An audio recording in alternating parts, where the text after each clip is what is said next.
तो welcome back and सबसे पहले बात करते हैं इस वाले मैच की, जो कि है भाई अपना रेसलमेनिया नाइट 1 का main event Roman Reigns CM Punk and Seth Rollins का मैच।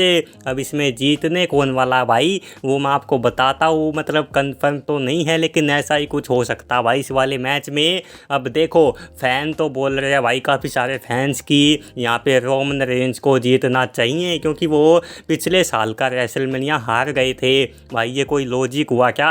ऐसे तो सेथ रॉलिंस को भी जीतना चाहिए भाई, वो भी तो हारे थे पिछले साल का रेसलमेनिया एंड वो अपनी वर्ल्ड टाइटल हार गए थे। ये रोमन रेंस ने तो बस अपना टाइटल हारा था, सेथ रॉलिंस ने तो भाई क्या कुछ किया था पिछले रेसलमेनिया में, MVP थे भाई वो वहाँ के। तो इस हिसाब से तो उनको यहाँ पे जीतना चाहिए एंड मुझे लगता भाई कि यहाँ पे पॉल हेमन का फेवर भी एक बड़ा रोल प्ले करने वाला है एंड इस हिसाब से भाई मुझे लगता है सबसे ज़्यादा चांस यहाँ पे है सीएम पंक का। अब लोग बोल रहे हैं कि ये पॉल हेमन तो भाई यहाँ पे सेथ रॉलिंस को भी ज्वाइन कर सकते हैं। अब भाई मुझे एक बात बताओ, इतने सारे वो स्पेकुलेशन चल रहे हैं कि रेसलमेनिया के बाद भी CM Punk and Roman Reigns की फ्यूड कंटिन्यू होने वाली है। अब मान लो पॉल हेमन सेथ रॉलिंस के साथ चले गए, उनको ज्वाइन कर लिया, तो फिर इन दोनों की फ्यूड भाई किस लिए कंटिन्यू होगी? अब ये इसीलिए तो लड़ रहे हैं क्योंकि भाई पॉल हेमन एक बोल रहा मेरा वाइस मैन है, दूसरा बोल रहा भाई कि ये मेरा बंदा है। जो भी है भाई ये पॉल हेमन के लिए तो लड़ रहे हैं ना भाई। अब पॉल हेमन चले जाएंगे वहाँ पे सेथ रॉलिंस के साइड, तो ये क्यों लड़ेंगे? तो इसलिए भाई मुझे लगता है कि पॉल हेमन इनको सीएम पंक को ज्वाइन करने वाले हैं। तो मेरे हिसाब से इस वाले मैच के विनर होने वाले हैं सीएम पंक, क्योंकि भाई ये उनका पहला मेन इवेंट है, रेसलमेनिया मेन इवेंट, जिंदगी का पहला मेन इवेंट। तो भाई मुझे नहीं लगता यहाँ पे उनको हारना चाहिए एंड जब से उन्होंने रिटर्न किया है वो बस एक बार पिन हुए हैं, तो भाई मुझे नहीं लगता यहाँ पे भी वो हारने वाले हैं। इसके बाद हम बात करते हैं रूसेव की। इन्होंने भाई नई डील साइन कर ली है WWE के साथ, मतलब नया कॉन्ट्रैक्ट या पहला कॉन्ट्रैक्ट भाई AEW के बाद। यहाँ पे देख सकते हो भाई PW इनसाइडर के अकॉर्डिंग इन्होंने साइन कर ली है नई डील WWE के साथ एंड अब ये बन चुके हैं भाई पार्ट।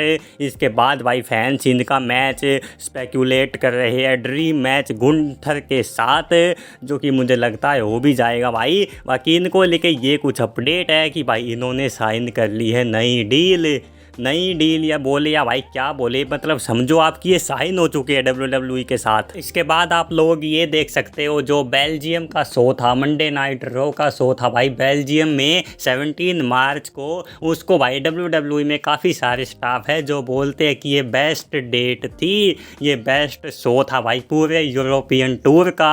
अभी आपको पता होगा WWE थी यूरोपियन टूर पे एंड इसको बताया गया बेस्ट शो बेस्ट डेट।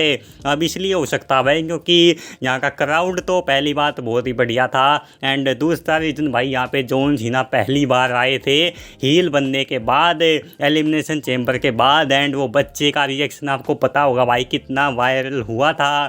तो इस वजह से भाई ये थी बेस्ट डेट यूरोपियन टूर की। इसके बाद बात करते हैं ब्रॉन्सन रीड के बारे में, जो कि भाई इंजर्ड हो चुके थे एंड अब भाई ये कब वापस आ सकते हैं। यहाँ पे आप लोग देख सकते हो रेसल वोट्स की अपडेट है, उनके अकॉर्डिंग भाई ये समर सीजन के आसपास वापस आ सकते हैं WWE में। इतना ही नहीं भाई इनको एक बड़ा मेजर पुश देने वाली है भाई WWE।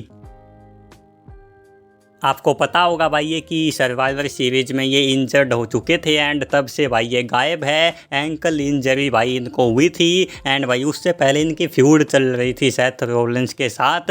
तो जब ये वापस आएंगे तो ऐसा हो सकता है कि वापस से इनको सेथ रॉलिंस के साथ डाला जाए, उनके साथ फ्यूड करवाई जाए, या फिर हो सकता है कि वो ब्रॉन स्ट्रोमन के साथ भी इनको डाल दिया जाए। अभी के लिए भाई अपडेट ये है कि भाई ये आने वाले है समर सीजन के आसपास। इसके बाद देख सकते हो जो ये Hulk Hogan and the ultimate warrior का मैच था रेसलमेनिया में, इसको भाई 15th पोजीशन पे रखा है WWE ने रेसलमेनिया की हिस्ट्री में, ग्रेटेस्ट मैचेस की हिस्ट्री में। अब मैंने देखा नहीं है लेकिन 15th पोजीशन पे है तो बढ़िया होगा भाई। इसके बाद बात करते हैं कोडी रोड्स के बारे में। आज से भाई 3 साल पहले आए थे WWE में कोडी रोड्स वापस आज के दिन एंड भाई इसके बाद तो उन्होंने क्या क्या कांड किए है WWE में वो तो आपको पता ही होगा भाई।